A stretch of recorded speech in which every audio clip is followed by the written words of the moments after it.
Baik, Bismillahirrahmanirrahim. Assalamualaikum warahmatullahi wabarakatuh. Waalaikumsalam warahmatullahi wabarakatuh.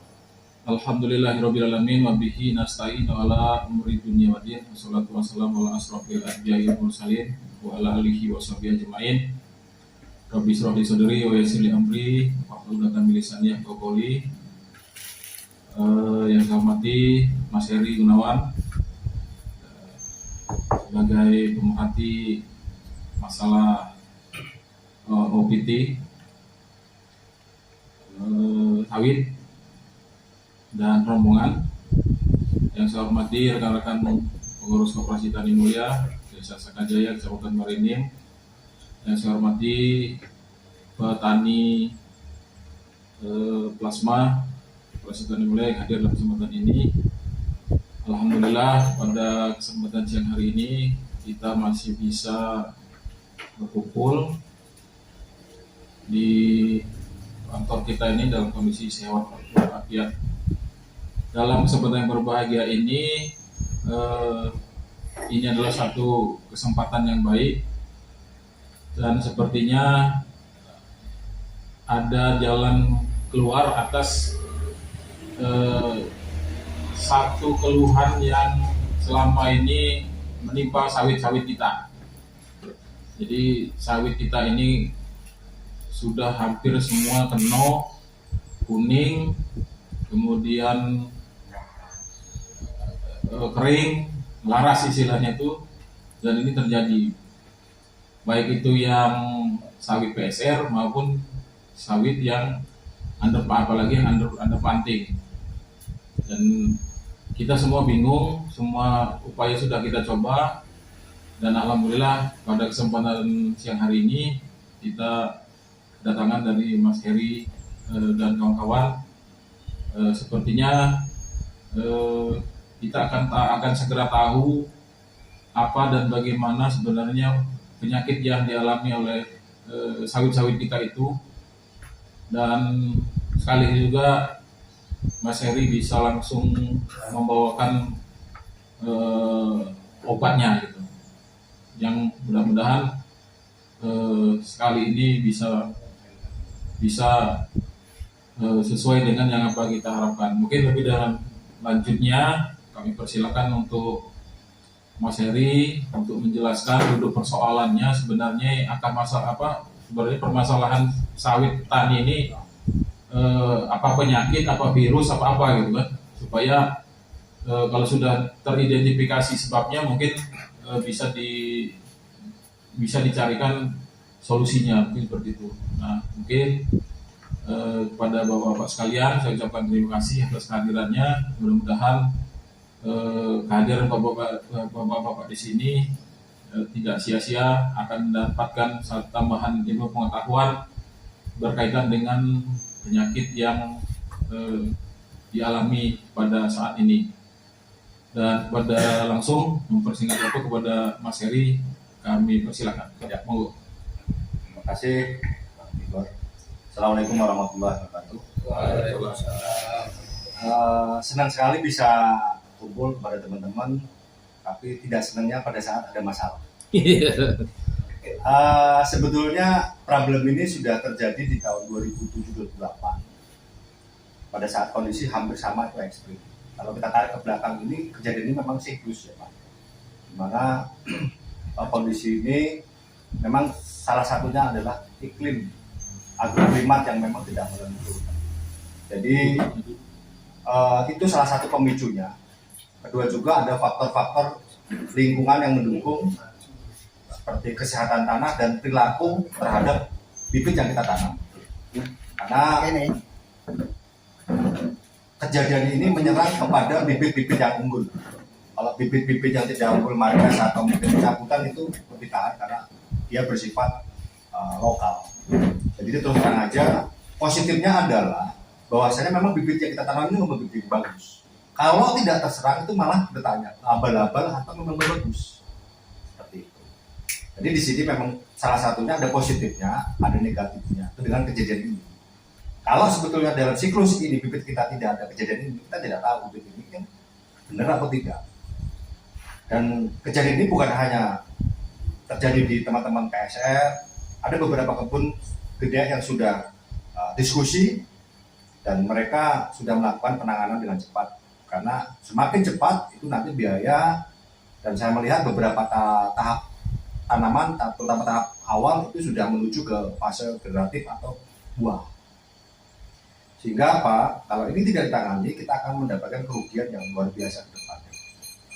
Karena jangan sampai nanti ini lewat dari 5 tahun atau 6 tahun. Karena kalau karakternya dia, genetiknya dari awal sudah drop, kemungkinan nanti kedepannya akan lebih susah untuk bisa mengendalikan. Jadi mohon izin Bapak-Bapak, saya akan diskusi. Artinya ini adalah diskusi, sifatnya diskusi. Kita akan menjelaskan supaya kita bisa menentukan strategi yang efektif seperti apa. Karena terus terang aja ini sebetulnya sederhana, akan tetapi perlu pemikiran atau diskusi supaya teman-teman bisa mudah untuk mengaplikasikan, untuk bisa menjaga, dan untuk bisa produksi tinggi. Bisa kita menyampaikan secara slide sepertinya apa sih sebetulnya OPT ini. Apakah ini virus, apakah ini penyakit, atau ada faktor yang lain. Dari beberapa literatur yang kita rangkum dan beberapa informasi yang sudah kita diskusikan, kami berusaha untuk membuat sesederhana mungkin untuk bisa dipahami. Sehingga teman-teman juga bisa langsung membuat action di lapangan. Seperti itu. Jadi kami rangkum dalam bentuk strategi penanganan laras di daun sawit. Jadi laras ini mungkin nama umumnya, kalaupun artinya bahasa ini secara umum bisa langsung memahami, oh laras itu kuning lah.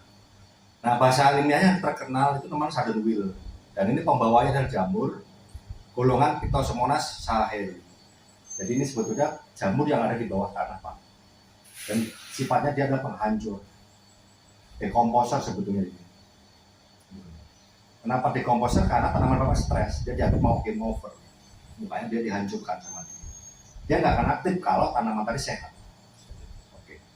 Ini literatur dari buku saku PPKS. Kalau Bapak punya buku saku PPKS di bagian esotik, OPT esotik ada yang muncul. Jadi ini ditemukan sebarannya pertama itu di Amerika Latin laporannya. Gejalanya ya sama dengan apa yang kita lakukan. Dan ini tanaman memang agak TM-nya sudah 12 tahun lah. Jadi patogennya adalah Phytosomonas saheli. Gejala penyakit berupa menguningnya daun yang diikuti dengan layunya seluruh pelepah dan akhirnya tanaman akan mati. Ini sumber pertama. Sumber kedua adalah kita eksplor dari Wikipedia, ini secara global. Bahwasanya hampir sama, dan ini memang paling riskan terhadap tanaman-tanaman palem-paleman. Karena apa? Dia merusak akar. Jadi di sini ada necrosis phloem, jadi yang ngangkut penyerapan unsur hara, penyerapan air itu semua. Jadi kalau kita lihat di beberapa tempat kemarin di tetangga kita di daerah Musi Banyuasin kita bongkar itu busuk. Nah itu termasuk proses. Dan ini sudah 400 tahun yang lalu, artinya kita itu berdampingan dengan golongan ini, tinggal kapan dan tidak aktifnya golongan. Nah ini gambar-gambar yang memang laporan dari teman-teman karena 2 bulan yang lalu lah. Itu kita sudah mapping untuk menyebarkan informasi sebaran ini sampai di mana saja. Medan sudah ada, Jambi sudah ada, Bengkulu sudah ada, Palembang itu sudah ada dari Sungai Lilin, itu dari Banyuasin, dari Morenin dan Mesuji sudah ada sebarannya.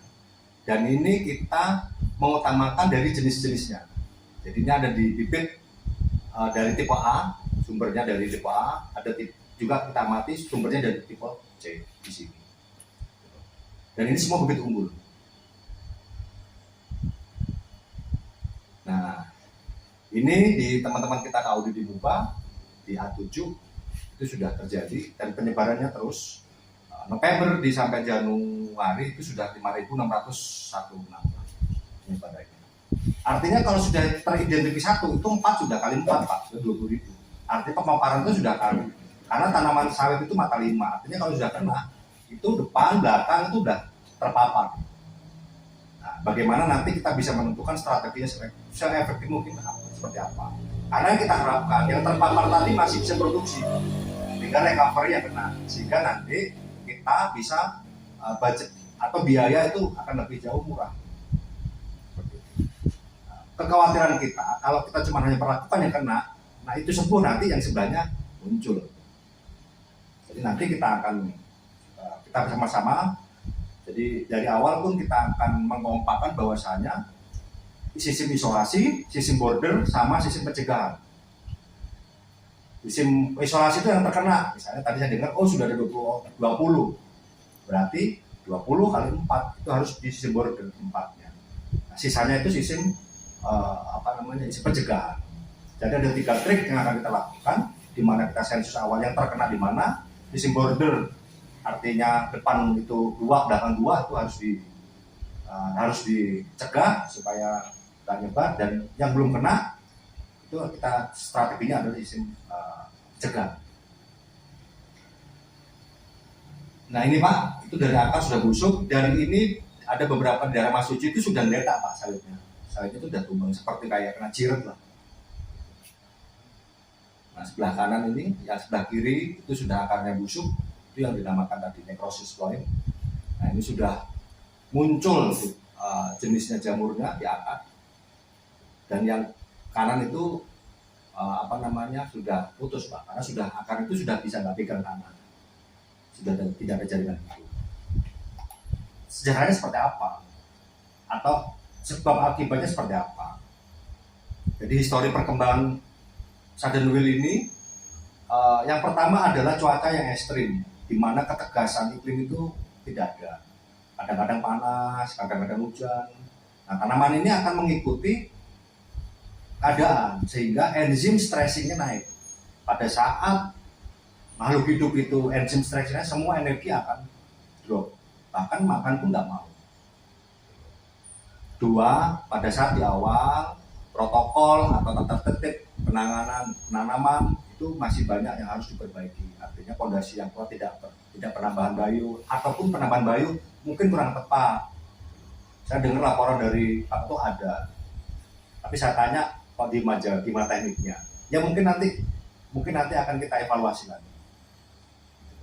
Karena beberapa laporan tempat yang menggunakan bayu, baik itu mycorrhiza, trichoderma, itu agak lebih lambat. Bahkan ada kita akan tahan. Ada yang terserang, tapi tingkat recovery-nya cepat dibandingkan yang tidak menggunakan. Kedua, dengan kondisi yang panas hujan, semua pH drop. Ini hujan dari bahasa itu pH-nya masih di atas 5. Besok panas 3 hari pasti akan drop. Nah, seperti itu. Jadi tanaman itu energi itu luar biasa untuk penyerapan. Sehingga proses hidrolisis dari penyerapan tadi tidak bisa maksimal. Datarkan. Karena tanaman tadi tidak mengunyah. Tanaman adalah menyerap unsur hara yang tersedia. Sehingga pH yang drop, itu kapasitas tukar kation itu drop juga Pak. Gitu loh. Jadi ini ada namanya KTK. Jadi pupuk yang diberikan itu bukan semata-mata langsung masuk, tidak, semua ada proses. Kedua adalah penggunaan nutrisi yang kurang tepat. Mungkin kemarin kita memberikan, tapi pada saat itu jamur tanaman tidak makan, jamur itu tersedia unsur N-nya. Karena N salah satu energi jamur berkembang dia. Pecahnya sel itu salah satu faktor, energinya adalah nitrogen. Nah, kenapa ini cepat meluas? Ini salah satu sifat penyebaran jamur, karena dia ada miselium yang bisa kena air, yang bisa kena udara, teraliri, kena kumbang, semua bisa cepat. Kalau bakteri dia lambat karena dia tidak ada penyebaran, kecuali dari dodos, dari cangkul itu bisa pindah. Seperti itu. Tapi tidak secepat seperti ini. Karena terus terang aja dari data November Januari itu tingkat data yang terakhir kemarin kita meeting di MUBA itu berarti dari 18 ke 48 itu 227% peningkatannya. Dari waktu November sampai di Januari. Nah, fisiologi tanaman ini seperti apa dampaknya? Yang pertama adalah meningkatnya enzim stressing, sehingga seluruh energi itu terkuras dengan tidak bagus. Artinya semua, contohnya kita stres mikirkan apa aja pasti makannya kurang. Kedua, imun yang menurun, itu otomatis. Kalau kita sudah stres, sudah nuduhan dikit aja sudah drop, masuk angin dan sebagainya. Pegel-pegel itu kan salah satu bagaimana pertahanan tubuh kita akan begitu. Yang ketiga adalah bagaimana ketahanan kita itu drop. Jadi cirinya adalah daun menguning, calon bunga drop, buah rontok, necrosploin. Kalau necrosploin itu ya kayak akar busuk dan sebagainya. Nah, terus terang aja dari kesimpulan ini adalah di mana di sini laporan terakhir Rhizosphere sangat penting sekali. Artinya akar tadi menyerap unsur itu di situ ada namanya iklim Rhizosphere, keseimbangan. Jadi menurut Simatupang tahun 2008, Rhizosphere merupakan bagian tanah yang berada di sekitar perakaran tanaman. Jadi kalau akar-akarnya putih, itu biasanya Rhizosphere-nya akan lebih banyak. Populasi mikroorganisme di Rhizosphere umumnya lebih banyak dan beragam dibanding pada tanah non-Rhizosphere.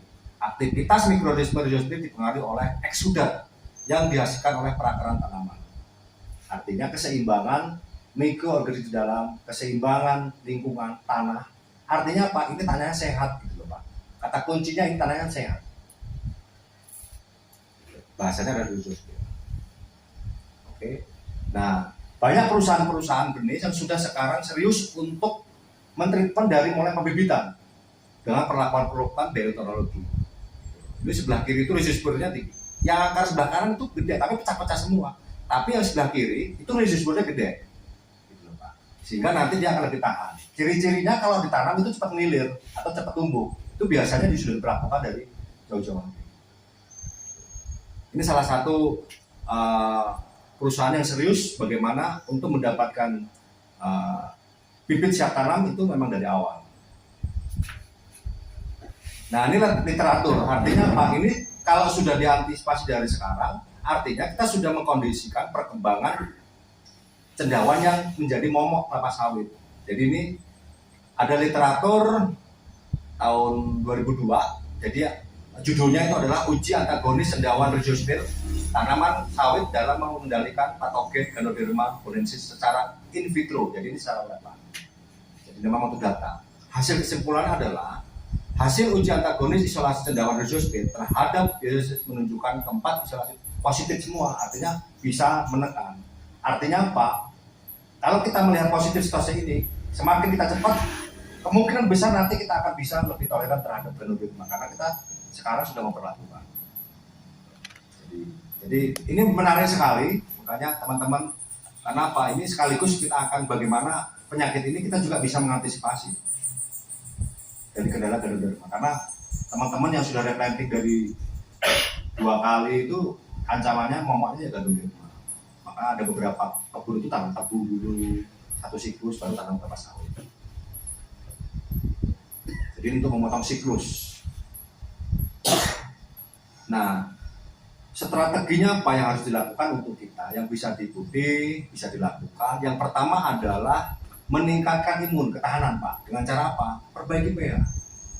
Artinya apa? Kalau pH-nya tadi bagus, tanaman mau menyerap unsur hara. Artinya kalau tanaman tadi sudah bisa menyerap unsur hara, terjadi hidrolisis, udah recover itu Pak. Sehat insya Allah. Karena apa? Logikanya sawit ini kalau dibakar, terbakar, itu masih hidup. Karena nyawanya 1000. Beda kayak tanaman yang akarnya tunggal. Saya rasa akan lebih susah juga ya. Artinya semua akan bisa dicari solusinya. Akan tetapi ini sebetulnya kalau kita melihat kejadian-kejadian yang selain kita lakukan ini sebenarnya bisa. Selagi masih ada jaringan hidup, kemungkinan prosentasenya di atas ya 80% masih bisa recovery. Kedua, penambahan bioteknologi balance.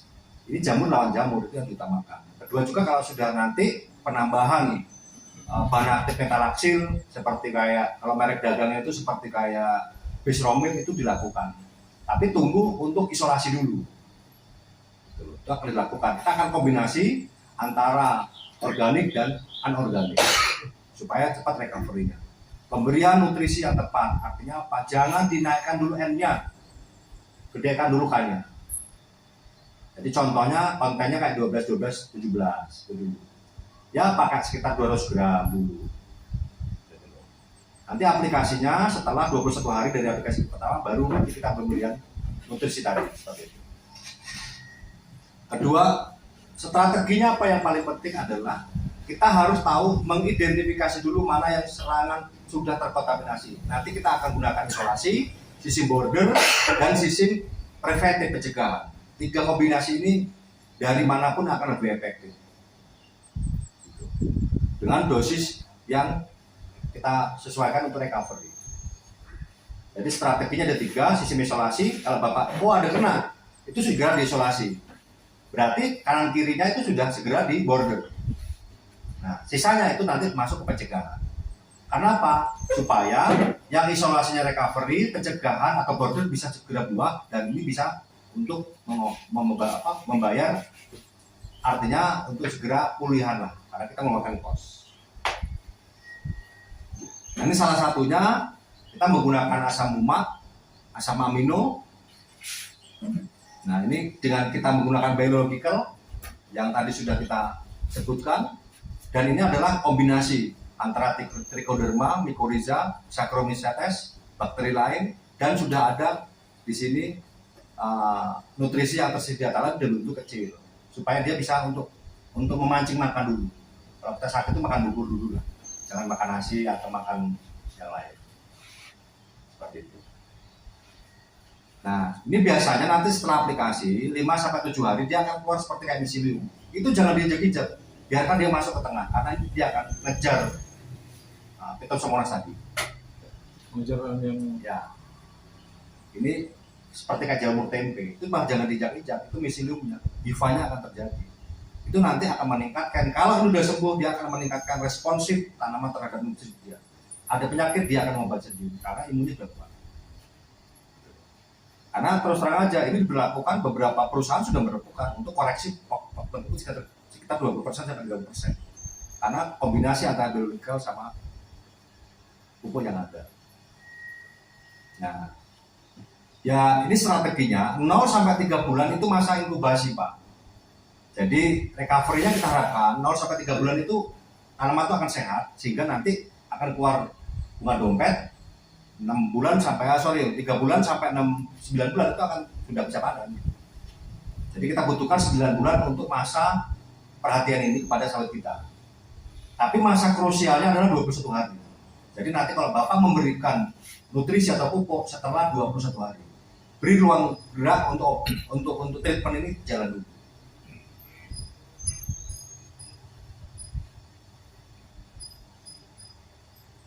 Jadi kalau kata Mahatma Gandhi, ya sayanglah bumi terutama. Kalau kita nggak menyayangi, ya kita akan kehilangan kepercayaan diri kita. Semua apapun kebaikan dimulai dari tanah. Jadi itu saja yang sebetulnya yang kita bisa sampaikan.